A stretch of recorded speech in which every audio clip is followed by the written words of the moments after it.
asalaamaaleykum ñu ngi nuyu ñëpp di ziar ñëpp di leen bëggee bu baax a baax voilà ñu fas yéene wax ci ba tey événement yi nga xam ne moom moo amoon Sénégal mu nekk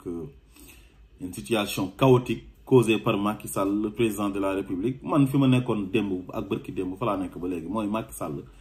lu xew nii yëpp il est le seul et unique responsable moom ñi mu àndal ñëpp dañoo war a payer les pots cassés te Macky Sall il n'est plus légitime di jiite réew mi nii. parce que lii dafay wane ne réew mi wan nañ ko ginnaaw te lii am nii tey mënoon na bañ a am li ko waral mooy li doon raam ci ñag bi la jëm ñëpp gisoon nañ ko ñëpp xamoon nañ ne lu mu yàgg-yàgg bombe bi dina exploser parce que Macky Sall dafa am benn haine bu mu implanté ci xolu nit ñi mu yàgg lool ci wàllu injustice ci jaay doole ci interdiction de marche privé nit ñi seen ay liberté ci wàllu impunité dóor doom làq doom mais loolu dafa métti ba pare nag ñu fal ko ci réew boo xamante ni réewu démocratie la moom mu xam ko lool bu baax a baax ñëw ñu jël doole ji yëpp jox ko mu jël doole jooj di ñu ko xeexaatee jàpp ne mën na def yëfu baa doola pour continuer nekk président ba heure bu mu ko neexee mu bàyyi nguur gi parce que am na ñu ko wër di ko jay ñi Abdoulaye Wade tuddee jusqu'au-boutiste ak pouvoiristes yi ak les transhumants nga xam ne ñoom dara intéressé wu leen lu dul nguur ay weñ lañ fu tooy ñu dal te ñooñu ñoo ko doon xeex démb pour mu bañ a nekk président ñooñu ñoo ko jaxase ak Ablaye Wade mu mel ni ku tàggoog sagoom lu ñuy wax ne le pouvoir rend fou mu jàpp ne opposant waratu a am ci réew ma wax na ko fi ay yoon je vais réduire l'opposition à sa plus simple expression ci koo xamante ni yow président nga bi ñu la falee dañu la fal pour état de droit bi nga consolider ko ak la démocratie waaye bi mu ñëwee defu ci dara dafa ñëw ne dafay assassiner démocratie bi digg bëccëg songu ay opposants ne dina leen éliminer réussir na ci ñaar muy Khalifa Sall ak Karim Wade jaay leen doole tëj leen ci kaso bi xañ leen seen ay droit utiliser ay juges yoo xamante ni moom moo leen nommé ak procureur am mu nekk loo xamante ni lu ñaaw la am ñoo xam ne ay adversaire politique am lañ mu jaarale leen ci parrainage éliminer leen jël code électoral bi changé ko def ci lu ko neex respecté wul calendrier électoral bi bu élection jotee du ko teg ci yoon sàcc na fi élection 2019 gannaaw bi nga xamante ni jël na suñu ay carte d'identité def ci 52 milliards am ñoo xam ne daf leen a xañ pour ñu am carte d'identité parce que ñooñu duñu voté ci faveur am duñ ko votel mu defal leen ne pas voter ñii war a voté Dakar mu yóbbu leen ci région yu gën a sori pour ñu décourager bañ a voter def lu ko neex jalgati lépp xañ nit ñi seen ay droit gaay mi arrogant buñ génnee di saaga nit ñi jël ay journalistes fay leen ñuy toroxal nit ñi di leen saaga mais loolu dafa métti jël suñu ressources naturelles yi rakam def ci lu ko neex moo Frank Timis am ñeneen ñu ànd ak moom ñoo xamante ni corps de contrôle yi contrôlé nañ leen épinglé leen mu jël ko dem yóbbul ko procureur am mu def ko ci taabalam def ko ci tiroiram mujjul fenn léegi nag muy acharné wu ci ñi nga xamante ni dafa jàpp ne ñooñu dañ kaa contre maanaam ñi nga xam ne ànduñoo ak moom ci ni muy doxalee te loolu mooy démocratie il faut qu'il y ait une opposition ñëpp mënuñoo ànd ak yow ñooñu nag mu ne da leen éliminer par ndànk-ndànk di jàpp ñoom Guy Marius Sagna di leen tëj ci tëj boo xamante ni jaarul benn yoon da leen di ëpp doole utiliser justice am ñëw jàpp leen tëj leen ci kaso bi ba mu neex leen mu génne leen mel ni ci dictature la ñu nekk loolu nag la sénégalais yi mënta muñ moo tax bi mu ko naree def Ousmane Sonko sénégalais yi yëpp génn jàppale Ousmane Sonko waaye tamit defaale seen règlement de compte seen diggante ak Macky Sall kon situation bi ñu nekk nii tey ñun foogoon nañ ne dépassé nañ ko bu yàgg parce que Macky Sall dafa nekk victime injustice ak impunité ñu foogoon ne bu ñëwee li nekkoon ci suñu gannaaw ñu ko doon dund ci Senghor doon ko dund ci Abdou Diouf doon ko dund ci Abdoulaye Wade loolu dafay jeex takk dem nañ fi ba def fi ay assises nationales ba Macky Sall signé ko dige fi ay dige yi tooy xepp te loolu respecté wu ci dara gouvernance sobre et vertueuse rupture la patrie avant le parti duma mës a fal sama rak te mu ngi nii tey li gën a bon lu gën a ñaaw li ñu doon naxarlu ci Senghor ak Abdou Diouf ak Abdoulaye Wade moom tey loolu la installé Sénégal ba mu jur situation chaotique bi nii tey parce que bu bàyyi woon Ousmane Sonko mu opposé wu di def rôle am xam ne kii c'est un opposant nous sommes dans une démocratie dafa war a am koo xam daf may opposé muy contre pouvoir mu def ko ci boppam bi ku noonu lii yëpp du am mais daf doon def ay pexe toujours pour éliminer Ousmane Sonko gannaaw bu mu réussir ci Khalifa Sall ak Karim Wade ak ñeneen ñoom éliminer ci parrainage bi léegi nag mu xam ne kii mënu ko jaar fenn mu ne na ko jaar ci affaire yi mœurs utiliser benn xale bu jigéen boo xam ne elle est vulnérable pauvre muy Adji Sarr yàq àddunaam ba xale bi tey jii àddunaam man yàqu na mënatul a baax tey affaire bi ñëpp xam ne deal la ñëpp xam ne complot politique la pour éliminer Ousmane Sonko Sénégalais yëpp jóg di jàppale Ousmane Sonko ñu xam ne affaire bi cool na ñu ne nañ ko inculper xool leneen luñ ko taqal ñu convoqué ko muy dem ñu créé benn situation bi boo xam ne kenn mënul comprendre lan la préfet bi ñëw Ousmane Sonko di uyu ji juge bi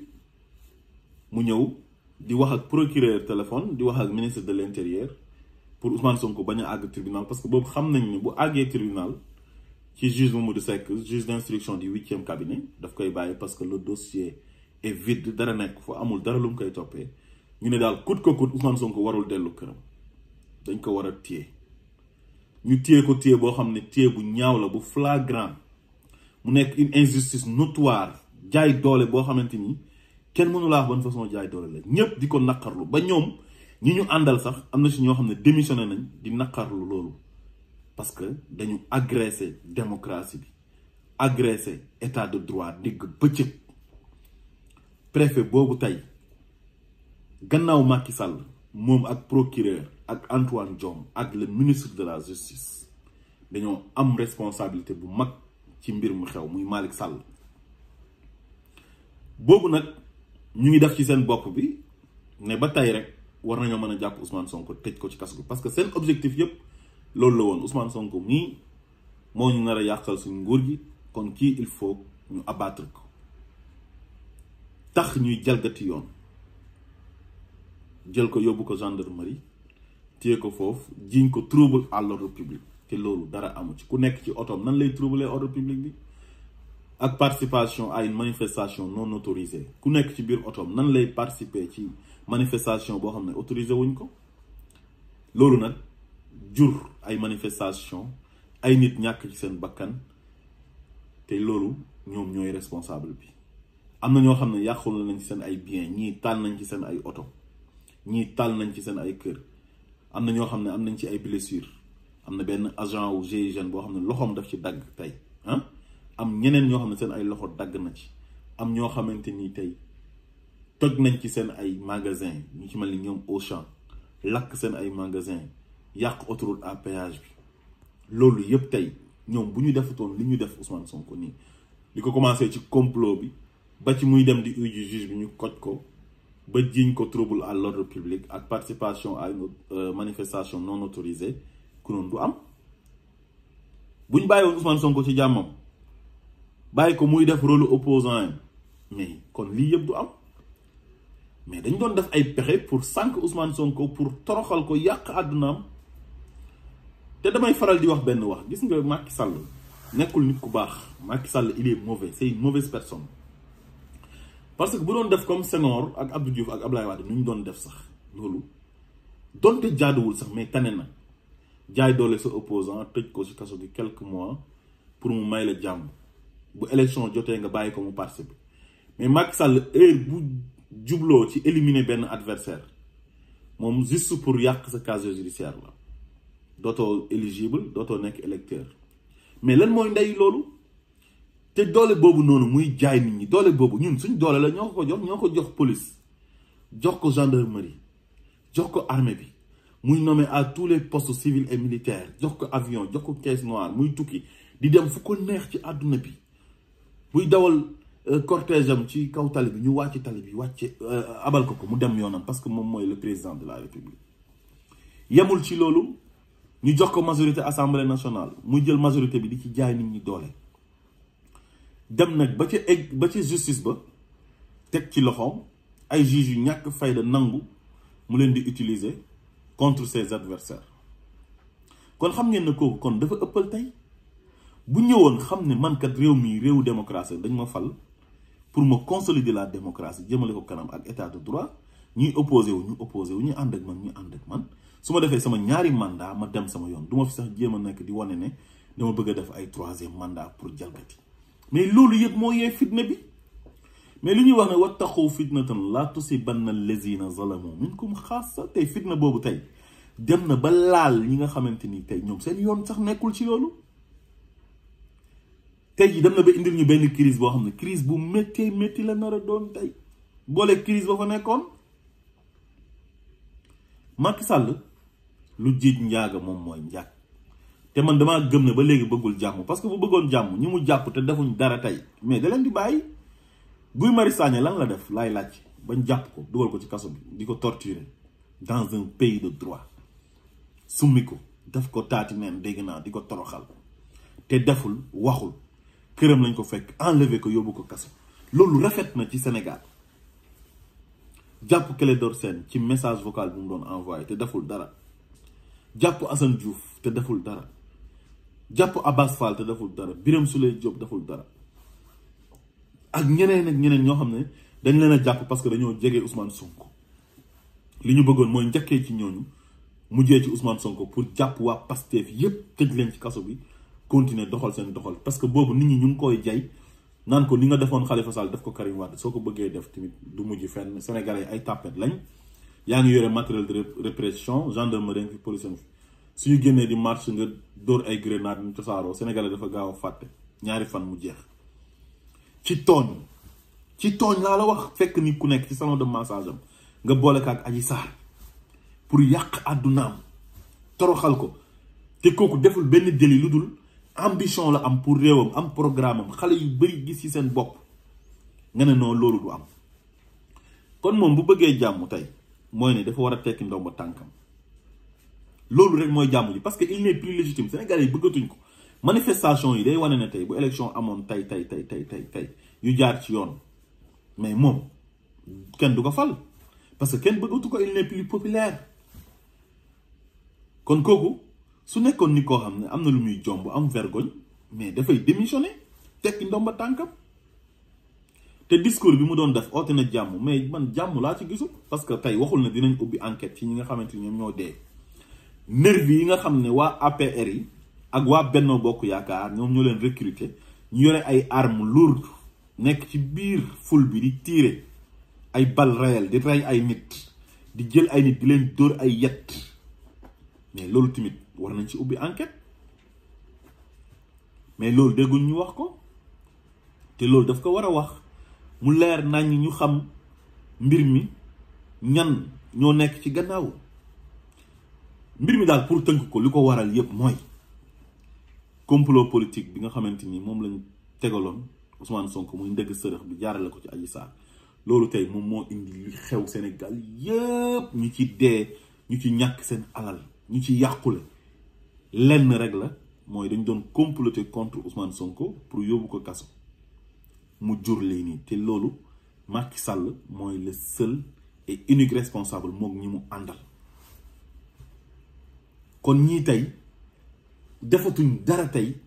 ci bopp Sénégal tey heure bi waroon na fekk ñu démissionné bañ teg benn gouvernement de transition def ay élections anticipées fal benn président démocratiquement te tey ñun suñu bëggutoon jàmm ku noonu dañuy continuer manifestation yi ne Macky Sall la ñuy exiger pour mu génn ci palais bi waaye nag Ousmane Sonko wax na ñi mu àndal na leen nañ arrêté violence bi te buñ ko fekk palais ni dañ koy génnee parce que loolu dafay ñaaw day yàq deru Sénégal loolu rafetul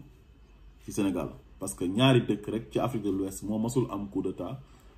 mooy Sénégal ak Cap-Vert te mënuñoo toog ba heure bii nag ñu ne Sénégal am na coup d'état wala dañoo fekk président bi ci palais ba génnee ko loolu dafay ñaaw trop ñun dañuy bëgg président bu ñu koy fal ñu fal ko démocratiquement des élections libres et transparentes ñu xam ne président bi kat dafa am légitimité ndax askan wi ñoom ñoo ko fal encore une fois Macky Sall amatoo dara looy def ci boppu nguuru Sénégal parce que mérito woo pour jiite Sénégal parce que li nga def c'est de la haute trahison da nga trahir sénégalais yi la wóolu woon fal la nga waat ne di nga respecter li nekk ci constitution bi mais respecté woo ci dara parce que dañ la wax na opposition dafa war a am ci réew nga ñëw ne opposition du fi am nga teg sa deal boo xamante ni c'est du banditisme d'état ñëpp xam ne lii deal la te yow setoo ci affaire bi bu feeñee nag lu koy mën a saafara mooy nga tekki sa ndomba tànk loolu rek la te deal bi ñëpp xam nañ ne deal la sénégalais yi werenteetuñ ne affaire viol bi amul dara amu ci li ngeen provoqué Ousmane Sonko tamit wékk ko yeneen chef d'inculpation loolu tamit dara du ci am ay appel à l'insurrection yi ay trouble à l'ordre public yooyu yëpp dara du ci dëgg jaay doole la ay fen la te su ngeen bëggoon jàmm da ngeen di libérer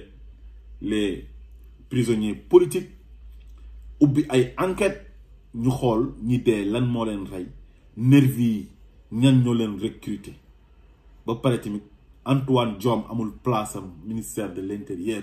Malick Sall amul place am ministre de la justice procureur amul place am ci parquet bi pour nekk le procureur de la république asalaamaaleykum wa rahmatullah